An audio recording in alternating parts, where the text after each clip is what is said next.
Alors, les filles, le thème du jour et la question qu'on a posée sur les réseaux sociaux, c'était pour ou contre le fait de tout dire à son partenaire, à son conjoint, son mari, son copain, ce qu'on veut. Êtes-vous pour ou contre? Faut-il tout dire à son partenaire? Alors, les sondages, les personnes qui ont répondu à la question, 70% des personnes sont contre. Disent il faut absolument pas tout dire à son conjoint et 30% sont pour. Alors, on va en parler. Alors, qu'est-ce que vous en pensez? Pour moi, c'est que c'est un peu mitigé. Ça dépend. Ouais. On dit quand la personne pose la question.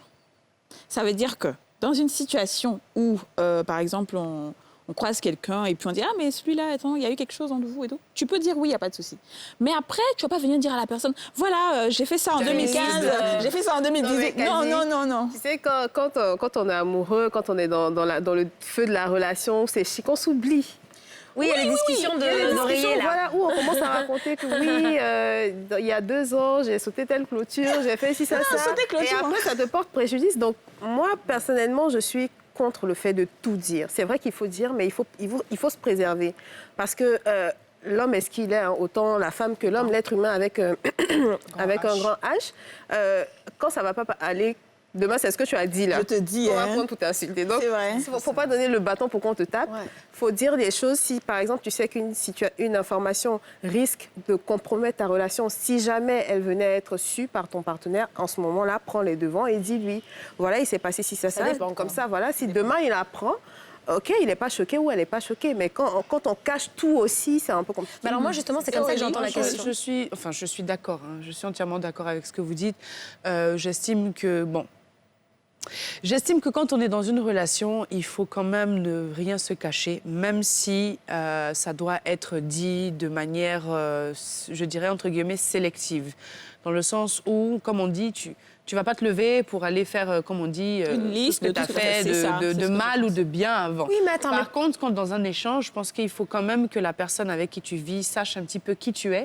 Parce que si demain, tu caches tout, et que demain, une personne lambda vient derrière, que ce soit vrai ou que ce soit faux, comme on dit les rumeurs, et que tu n'as pas été assez clair ou tu ne t'es pas dévoilé à ton partenaire, ton partenaire peut douter de toi. Moi, je pense qu'il faut déjà, je vais quand commencer même, par dire...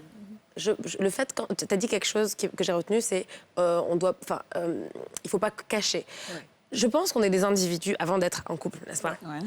Donc, si j'ai un jardin secret, je pense que c'est nécessaire. Ouais, c'est normal. Déjà, qu'est-ce qu'on veut dire par tout dire? C'est-à-dire que tu dois, effectivement, il doit savoir qui tu es, mais je pense que qui tu es, il y a plein de couches, en fait. C'est comme un oignon. C'est-à-dire qu'il y a plein de parties de toi que tu révèles à l'autre. Mais pourquoi est-ce que j'ai besoin de tout dire, même mes pensées les plus intimes? Il y a des choses que j'ai envie de dire. Non, tu vois ce que je veux dire? Ça dépend comment tu prends la question. Ça dépend des thèmes. Voilà, c'est pour ça que moi, je pense qu'il faut dire quand la personne pose la question, quand c'est nécessaire.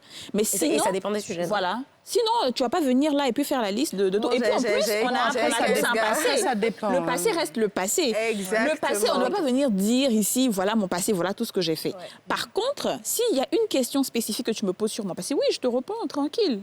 Tu vois? Ou bien ça, encore, ça dépend de la question. Par exemple, alors, une sous-question. Est-ce que vous parlez de vos relations précédentes avec votre partenaire, et si c'est le cas, dans quelle mesure, avec beaucoup de détails ou pas? Moi, je pense que si. Donc, avant lui, il n'y avait personne. Non, je vais pas dire. Non, mais en fait, voilà, c'est depuis qu'on est ensemble. Voilà, moi, je ne connaissais pas le gars. Je connaissais personne. Ton nouveau gars, là. Son nouveau gars, là. Je vais lui dire de regarder les femmes d'ici. Comme ça, tout ce qu'il veut savoir, là, tout. C'est ça, en fait. Tu parles de ta relation, mais j'estime encore que ça, c'est une partie privée de moi.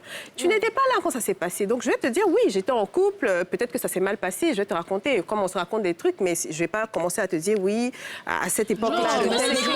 Voilà, c'est pas des comptes, mais je veux dire que souvent, il faut quand même parler de son passé. Il faut quand même, même si tu ne dis pas tout, mais quand même, il faut qu'il sache qui tu as été un peu. Tu vois, ça donne un peu une idée de la personne avec qui on vit.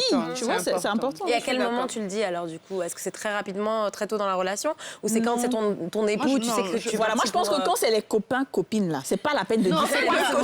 On est en train de parler, là. On parle, c'est affaire de copains, copines. Moi, je parle. Non, je ne suis pas mariée, donc je ne me vois pas en train de dire. Il faut savoir.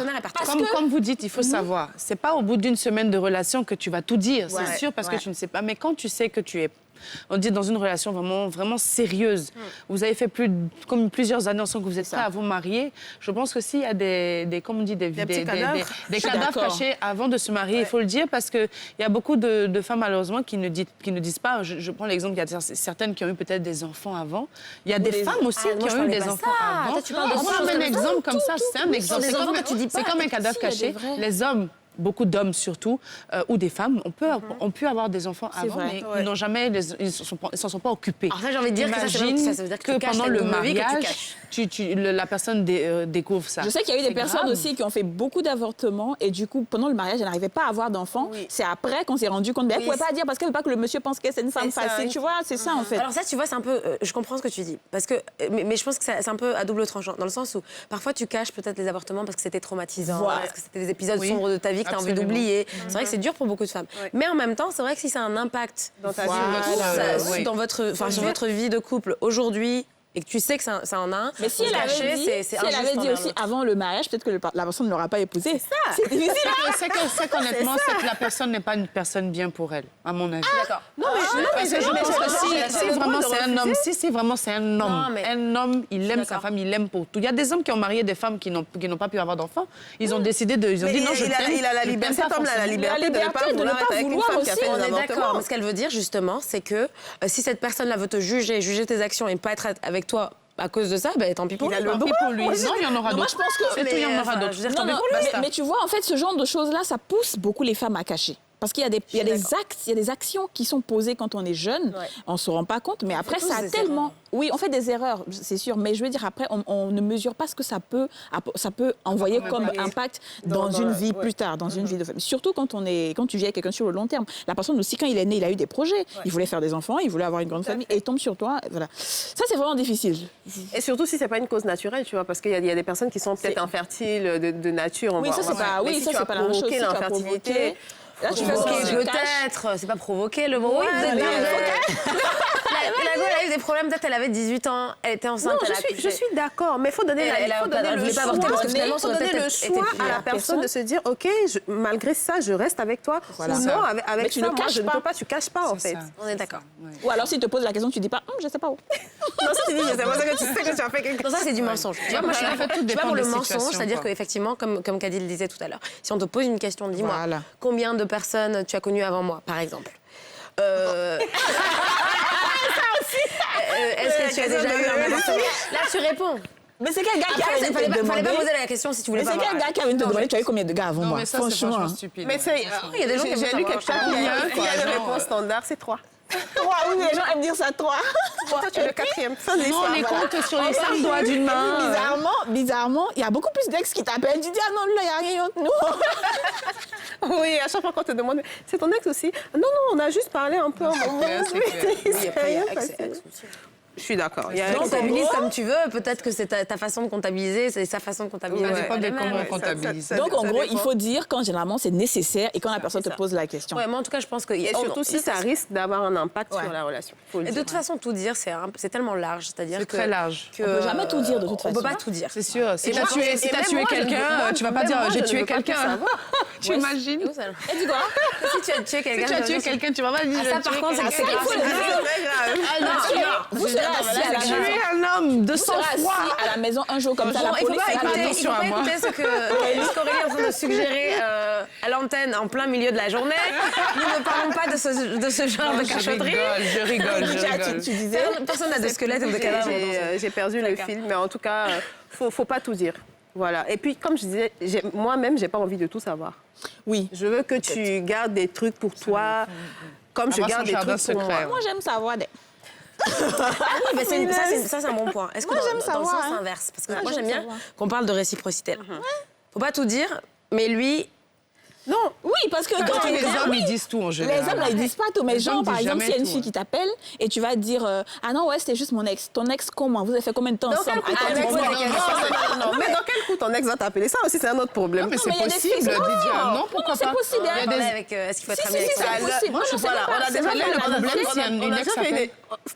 On peut pas. Les Non, filles, en il faut fait- conclure, allez. Non. 10 Ton secondes. ex ne peut pas t'appeler. Fin de l'histoire. On Non. ne discute pas. Alors, tu peux avoir une ex qui n'a pas encore digéré que vous avez rompu parce qu'elle est là, elle cherche toujours. Donc, elle t'appelle de temps. Ou bien peut-être tu travailles dans Il tel faut coin. bloquer son numéro. Liste-moi, là, ça va là pourquoi? Non, mais si tu es un entrepreneur, tu travailles et ton ex t'appelle pour Non, un je marché pense ou que bien un non. truc là. Moi, je pense Il nous que reste non. 5 secondes, les filles. Moi, je suis pas d'accord. Alors, moi, je Les dis, affaires de... il faut Si, dire... si elle appelle, par contre, mon chéri, j'ai pas de problème à ce qu'il décroche. Voilà. Justement, s'il décroche, ça veut dire Il va qu'il expliquer. a assez confiance en moi. devant toi et qu'il et qu'il me oui, respecte bien pour sûr. décrocher l'appel de l'Est. Par En contre, tout cas, je vois le décroche pas, numéro là. d'une go, là. C'est là, il y a Et puis, problème. il décroche pas. Je rends les armes. Voilà, c'est Moi, là, il y a chez moi, on décroche pas. Alors moi, pour moi, il faut dire quand c'est nécessaire. Quand la personne te pose la question, il faut dire, il faut être franc parce que chacun a eu un passé, donc la personne doit comprendre et puis voilà. Et puis on avance, exactement. Et vous, mesdames et messieurs, est-ce que vous dites tout à votre partenaire? Je suis sûre que le débat continue chez vous. Quant à nous, nous devons rendre l'antenne. On se retrouve demain, même plateau, même heure. Bisous. Ciao.